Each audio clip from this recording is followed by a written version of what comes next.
আজকে আমরা দেখাবো পাস্তা রান্নার রেসিপি। এবার কড়াইতে তেল গরম করে কাঁচামরিচ ও পেঁয়াজ হালকা বাদামি করে ভেজে নিতে হবে।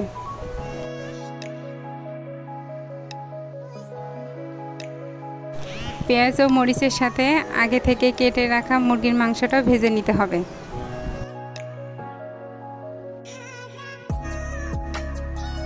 এবার পরিমাণ মতো লবণ, হলুদ ও ম্যাগি মশলা দিয়ে নাড়াচাড়া করতে হবে।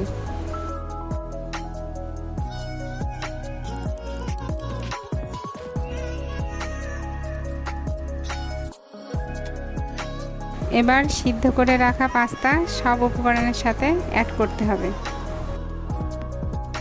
এবার ভালোভাবে নাড়াচাড়া করে নামিয়ে গরম গরম পরিবেশন করতে হবে।